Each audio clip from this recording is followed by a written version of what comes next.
Programa Diálogo, com Edmo Bernardes. Apoio Valorap, BPO, Auditoria, Consultoria e Tecnologia. Acirp, valorize o perto, valorize o próximo. Muscake, venha reconhecer Unidade Itatiaia. Sicredi, gente que coopera cresce.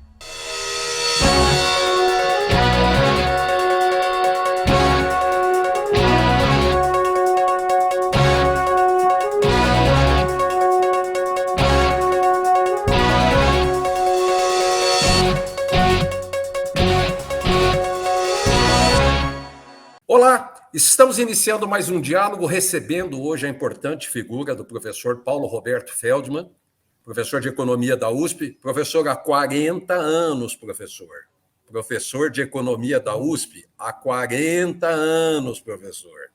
É uma vida, professor. Né? E ex-presidente da Eletropaulo, motivo duplo por ele estar aqui atendendo a gente, eu agradeço desde já a sua paciência conosco, a sua dedicação, professor.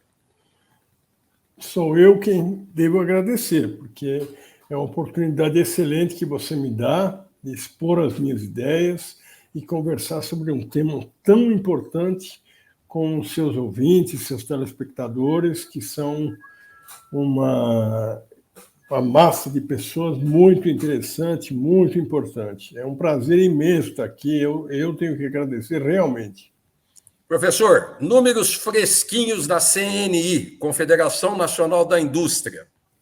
A continuar nesse patamar, o Brasil deve perder, em função da energia elétrica, o senhor que esteve lá na Eletropaulo, 8 bilhões e 200 milhões de reais esse ano, porque o consumidor está economizando até onde não pode.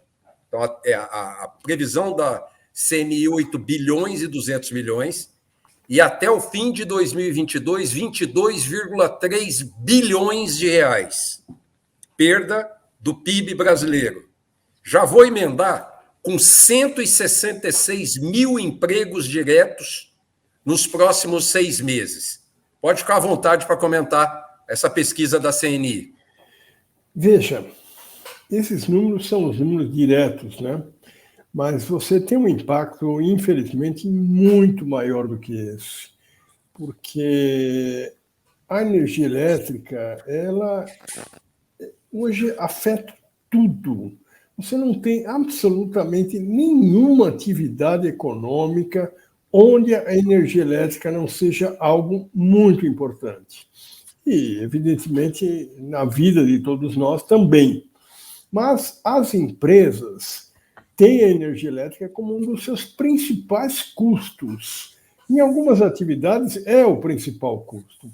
E nós, então, estamos tendo uma inflação importante já, e essa inflação da ordem de 10% hoje, mas ela poderá aumentar, e não pouco. Há uma estimativa pessimista de que essa inflação pode chegar rapidamente a 15%, 16% ao ano. Então, veja, e aí nós vamos assistir a algo que é uma desorganização da economia. Esse é o perigo maior. Nós não estamos muito longe disso, não. Então, o cenário para 2022 é um cenário muito preocupante, porque nós teremos uma inflação alta com uma relativa recessão. É muito provável que a gente tenha aquilo que os economistas chamam de estagflação. Quer dizer, você tem, ao mesmo tempo que você está relativamente estagnado, você tem um aumento dos preços muito significativo. É um cenário muito preocupante para o Brasil. Há muito tempo nós não tínhamos algo parecido com isso, e eu acho que é lamentável que a gente tenha chegado a esse ponto, porque tudo isso poderia ter sido evitado. Bastava um pouquinho de planejamento. Não houve, não. Não houve absolutamente nada de planejamento. O governo esperou as coisas acontecerem, acreditou que nós teríamos chuva. Há 2 anos atrás, já se falava que alguma coisa tinha que ser feita porque os reservatórios já estavam baixando muito. Mas o governo achou que não precisava fazer nada e esperou. Passou um ano, há um ano atrás, então, novamente, os reservatórios continuavam baixando e dessa vez já estavam bem baixos. Muita gente alertou o governo de que era hora de ligar a maioria das termoelétricas, fazer algum racionamento, mas o governo não fez nada. Posso fazer uma pergunta, professor, claro, só para ajudar o senhor, em termos de time. 23 de agosto próximo passado, foi quando o Ministério de Minas e Energia começou a definir as regras para iniciar o programa de redução do uso de energia elétrica. 23 de agosto. Só para complementar o que o senhor está falando, o quanto atrasado a gente está nisso aí. Veja, isso há menos de 3 meses, portanto, né? Mas um pouco antes dessa data que você bem mencionou, o ministro estava falando que não teria problema nenhum, que era um exagero. Imagina que nós vamos ter racionamento no Brasil. Não, as coisas estão sob controle. Isso ele falou numa entrevista que ele deu em julho, um pouco antes dessa data. Portanto, veja, total falta de planejamento. Isso é lamentável mesmo, porque isso hoje não acontece praticamente em nenhum país do mundo, só mesmo em países muito, muito atrasados é que você chega numa situação como essa. Energia elétrica é uma atividade que tem que ser planejada, é fundamental.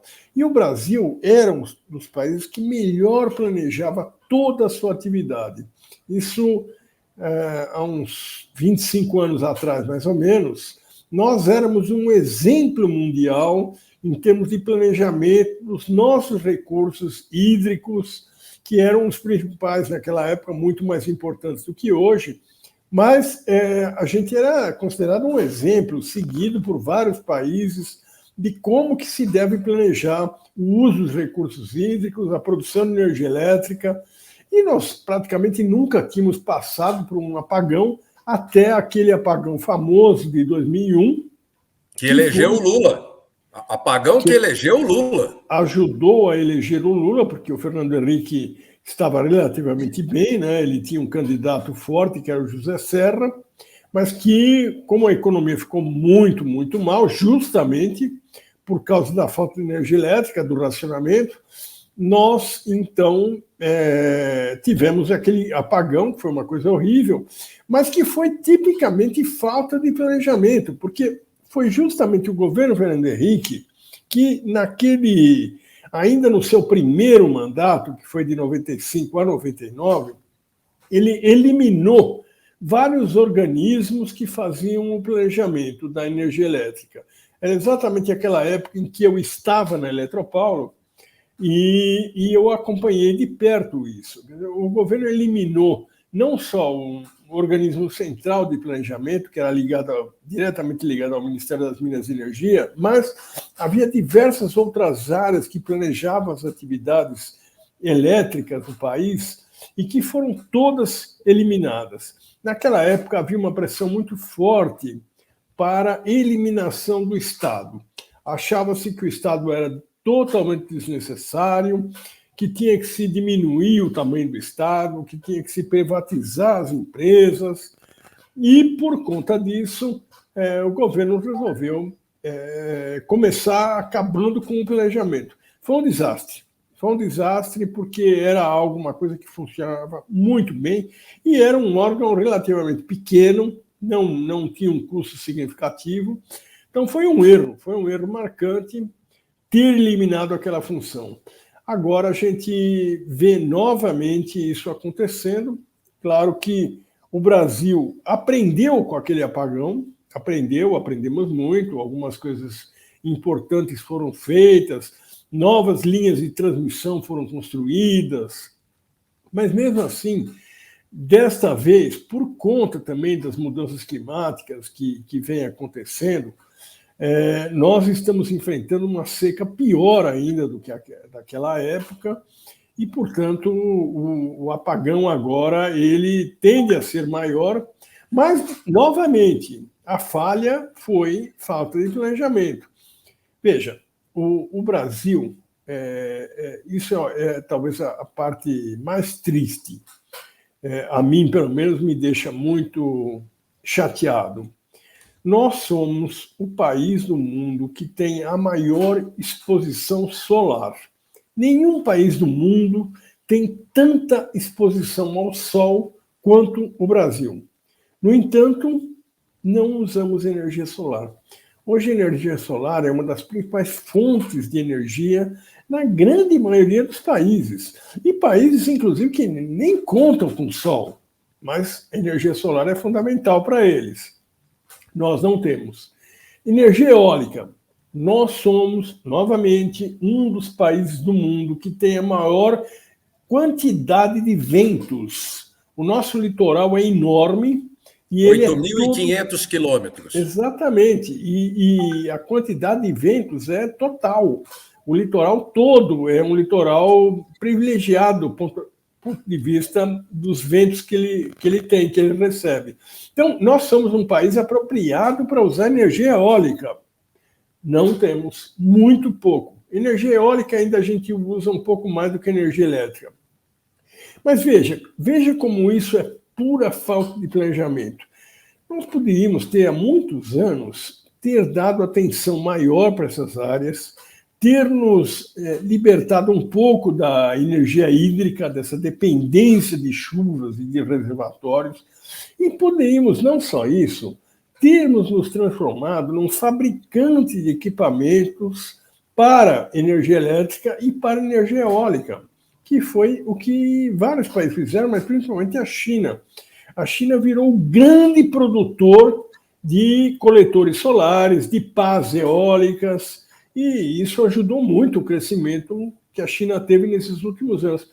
Professor, só vou pedir um instantinho para o senhor, que eu tenho que chamar um intervalo, e a gente volta daqui a pouquinho. Até já!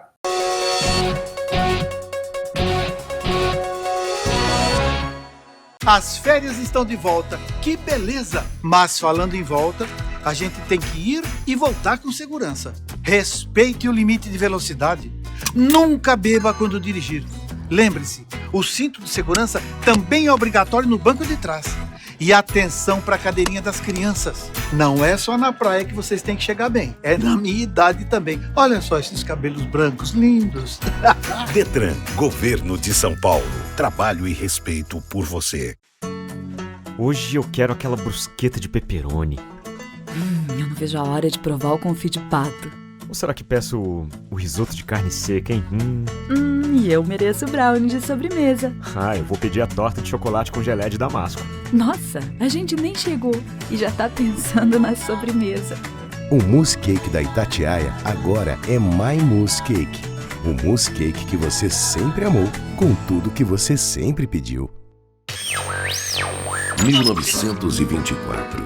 O desafio está no ar.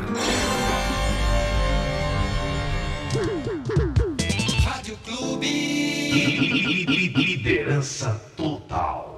Lembra daquela festa onde você foi, que tinha um monte de gente e de você chamando mais amigos? Afinal, sempre cabe mais um, não é? Você também se lembra que, depois da festa, teve beijos nos pais, nos avós e abraços nos amigos? Pois é, um deles está agora na fila do hospital esperando uma vaga. Falta de ar. Valeu a pena? 3 ou 4 horas de diversão para colocar em risco a vida de uma pessoa? Tome cuidado, porque assim como o vírus, arrependimento também mata.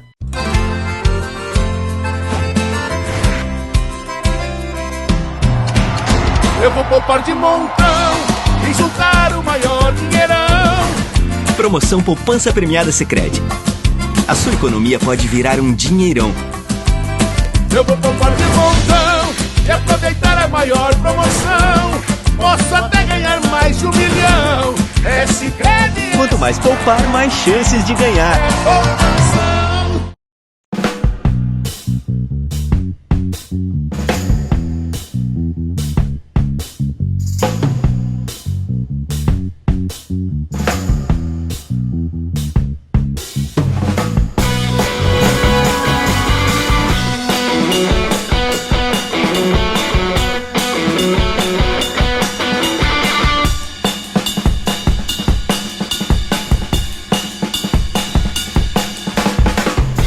Diálogo, apoio, Valorap, Acirp, Muscake e Sicredi. Estamos de volta com o segundo bloco do programa e eu tenho um recado importante a dar para vocês. Eu queria falar para vocês sobre a poupança premiada promovida pelo Sicredi Cooperativa Bancária nos estados do Paraná, São Paulo e Rio de Janeiro, e que está chegando a seu final. Muitas pessoas já ganharam R$5.000 que foram distribuídos semanalmente, num total de 2,5 milhões em prêmios e sorteios, além do grande prêmio final de R$1 milhão que vai ser distribuído e sorteado em dezembro.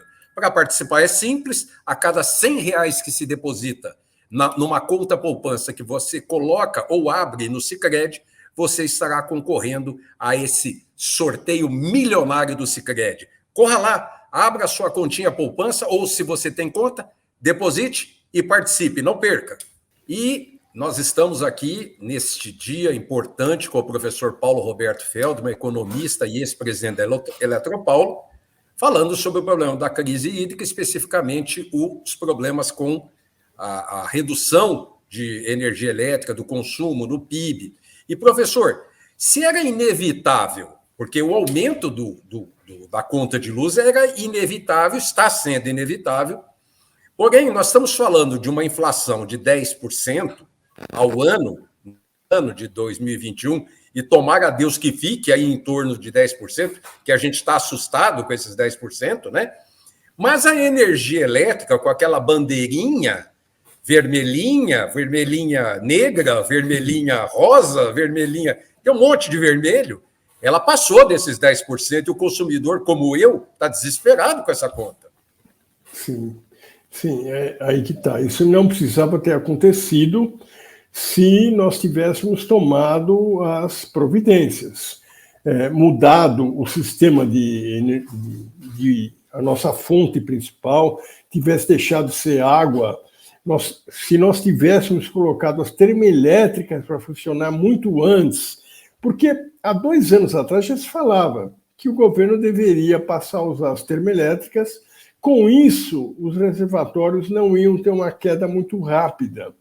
Mas o governo achou melhor não fazer isso, deixou para a última hora, então tudo que é feito na última hora sempre acaba gerando uma crise, né? Então, a gente agora usa uma quantidade muito grande de termoelétrica. A termoelétrica é uma fonte energética muito cara e é isso que gera essa bandeirinha vermelha que você mencionou na conta. Tudo isso poderia ter sido evitado.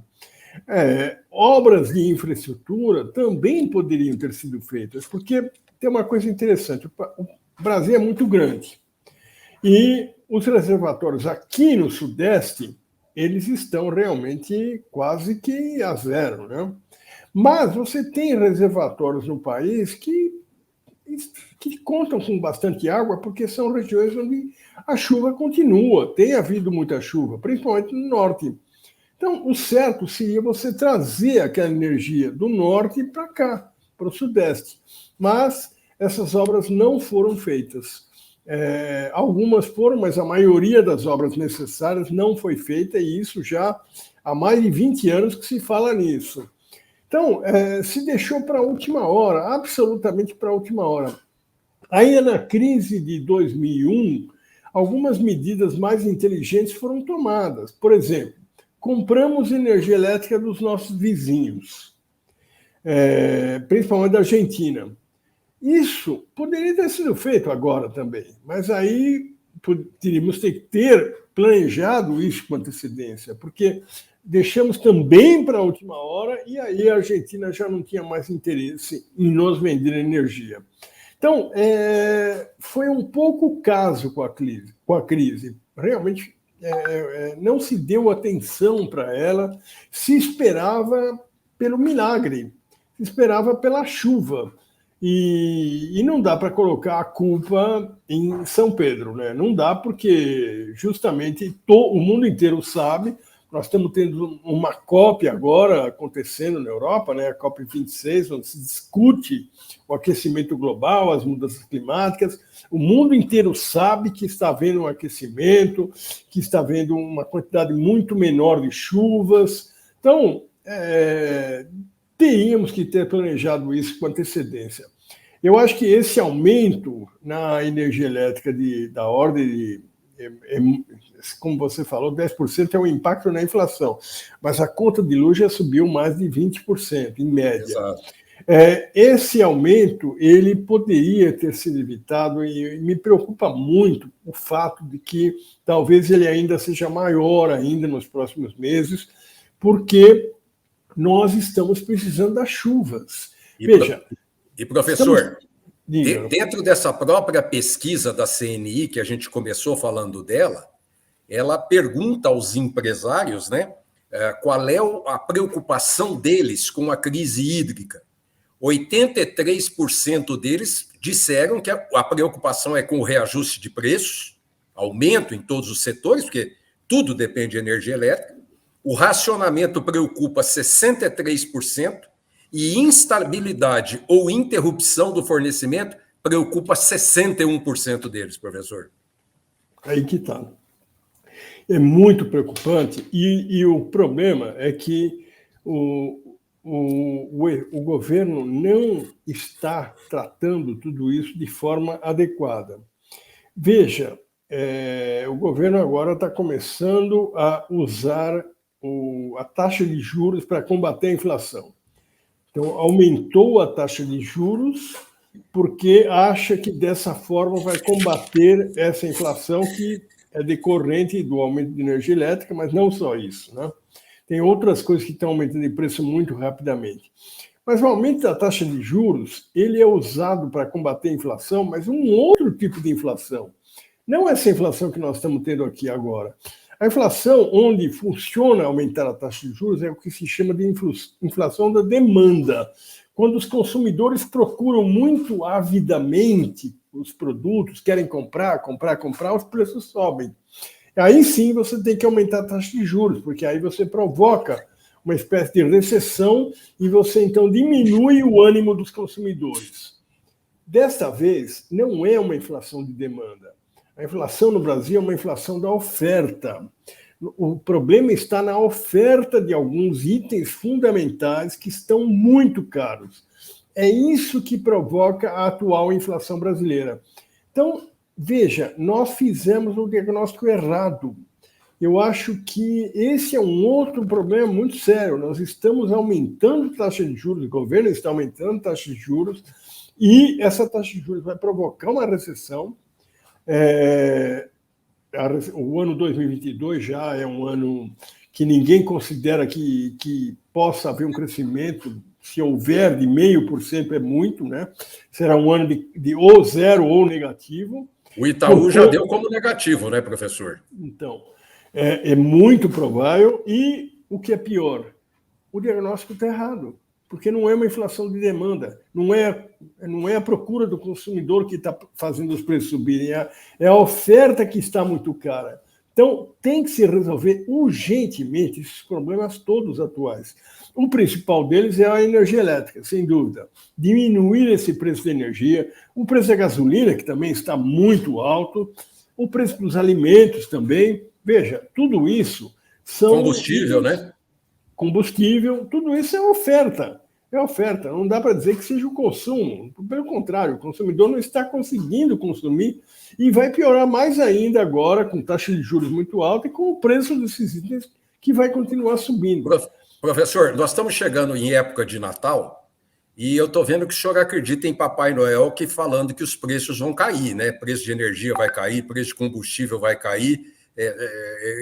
Nem Papai Noel me convence disso, professor. Não, eu também não tenho a mínima expectativa de queda nesses preços nos próximos 3, 4 meses. Infelizmente, isso não vai acontecer. Existe uma projeção muito preocupante por parte dos meteorologistas, né? Porque a meteorologia hoje está virando quase que uma ciência exata. Então, os meteorologistas têm acertado muito as previsões. Essas chuvas de outubro agora, que caíram no mês passado, muita chuva, elas eram previstas. Deu uma melhorada na situação dos reservatórios, ótimo, mas os próprios meteorologistas estão dizendo que era só isso. Dezembro, nós não vamos ter quase nada de chuva. Janeiro, fevereiro, março, muito menos do que a média normal. E novembro, vai chover pouco, abaixo da média. Então, a situação dos reservatórios vai ficar ruim logo, novamente, vai piorar. Quer dizer, já está bem ruim, né? Você vê, nós temos alguns reservatórios agora que o nível deles está altamente preocupante. Está chegando abaixo daquele nível que nós tivemos há 5 anos atrás, quando houve também uma preocupação, mais ou menos em 2014, 2015, 6 anos atrás, né? Houve uma preocupação, os reservatórios abaixaram muito, mas felizmente as chuvas vieram. As chuvas vieram e aí resolveu essa situação para a sorte do governo naquela época.